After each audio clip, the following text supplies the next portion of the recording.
Hey there, welcome back to our Firestop coffee break training. My name is Sharon, and in this video I'm going to introduce you to another Firestop device called Fire Bead. We want to be sure you know exactly what to look for to ensure that your field installations are done right. So we're going to walk you through everything you need to look at. But first, let me introduce you to the Fire Bead. That's this guy right here.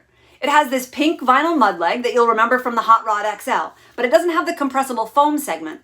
Instead, it has this flexible bubble gasket that's designed to be installed against the concrete. Then there's this additional gasket that will go against the framing member. We'll get to that in a minute.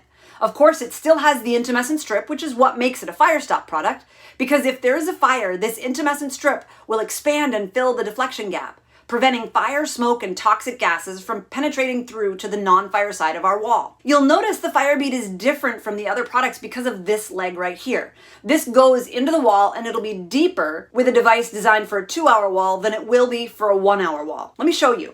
So if this is our layer of gypsum wallboard for a 1-hour wall, so we'll have one layer on either side of the studs. A 2-hour wall will have 2 layers.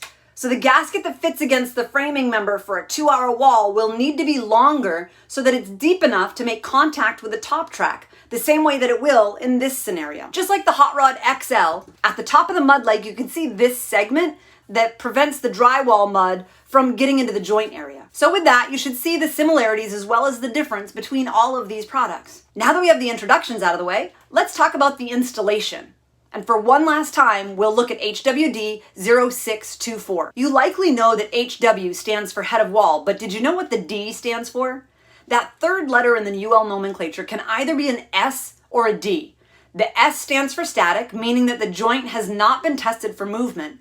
The D stands for dynamic, meaning it's been tested for maybe class 1 or class 2 movement, the way we've seen in the details we've been looking at. If you want to know the difference between class 1, class 2, or even class 3 movement, you'll want to watch the video on movement. Now there's a lot of information packed into that video where we explain how the movement tests are conducted, what can go wrong if you don't coordinate your structural movement with the Firestop installations, and we go over how to do that, and some steps to ensure that your project runs a little more smoothly. At this point, you know to check the size and gauge of your framing members when we're looking at your walls. You know to ensure that the installers are using Type X drywall.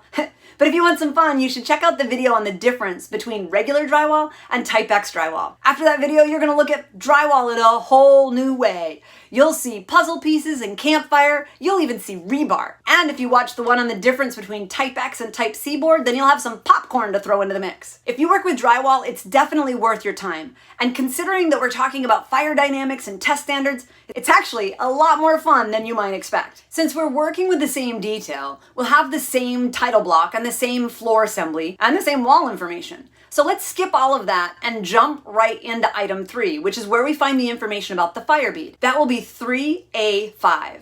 So as you can see here in item 3, our joint size and movement percentages will be different. The max width of your joint will be a 1/2 inch, and the installation can accept up to 50% compression, but it won't tolerate any extension. Is that going to be an issue?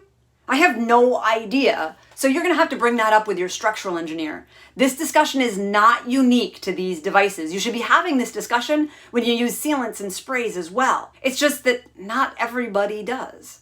So if you have any questions, I'll share the contact information at the end of the video so you can get the answers you need to any questions that you might have. Now, let's take a closer look at 3A5. You can see here that you'll have different devices for 1-hour walls and 2-hour walls. You'll need to be sure that if you're working with a 1-hour wall, you use the 1-hour device. And the same for a 2-hour wall. I already showed you the horizontal leg needs to reach to the back of the framing member. If you're reviewing this installation, you'll want to check this before the installation is complete so that you can avoid destructive testing. But if something does get missed, here's what I would suggest you do. You know the device comes in 10-foot lengths, so find the butt joints and you can pull that out and check the length of the horizontal leg.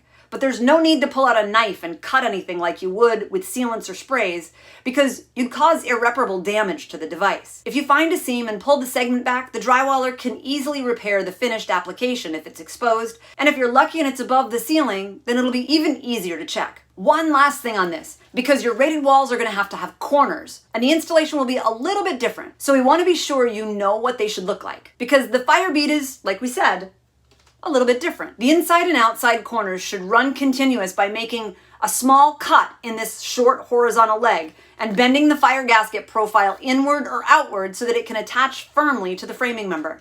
Just like the other products, we can't have any gaps. If there's a gap above the bubble gasket, you can reach out to the manufacturer and request an engineering judgment or an EJ that will allow you to put sealant above that gap.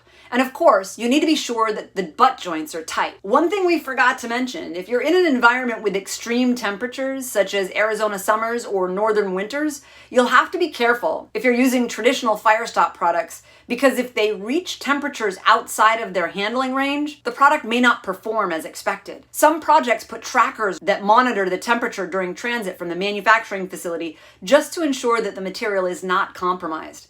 This wouldn't be necessary with any of these devices because there's no restrictions for storage temperatures and no shelf life to be concerned with. So let's do a quick recap. When you're looking at the Firestop installation in the field, first you want to check the seams every 10 feet to be sure your butt joints are tight. You'll want to check that the corners are not rounded so you know that they're properly notched, inside corners and outside corners. Firestop is required on both sides of the wall, so check both sides. Check the movement requirements for your project to be sure that you know what size joint you'll need to have to accommodate whatever the movement requirements are. And please remember, if you're not using Firestop devices, you'll need to run through this exercise with sealants and sprays so that you know that whatever joint you use can meet the requirements of the structural design. Now, if you're not using a Firestop device, please make sure you check everything on this list. Does your wall require an L rating? Does your wall require an STC rating? What are the movement requirements? What's the joint size that you need to achieve that movement? And then you need to communicate that information to the entire team. If you're in a very hot or a very cold environment, what are the handling temperatures? And how is the material being stored? What's the expiration date? Watch the other videos for the products that your team is using to make sure that you know all the tips and tricks so you can make sure that you keep your project safe. Wow, and with that, we're almost done with this series. I have a question for you before you go. Can you use this Firestop detail on a shaft wall assembly? Think about it for a minute. What do you think? If you answered yes, I would really like to encourage you to join me for another video for head of wall on shaft walls.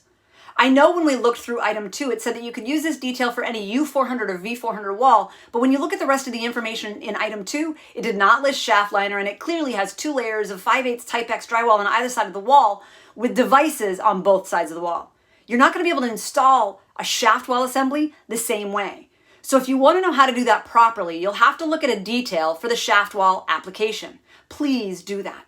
If you've never heard this before, please know that this issue is not unique to Firestop devices. The same will hold true for sealants and sprays.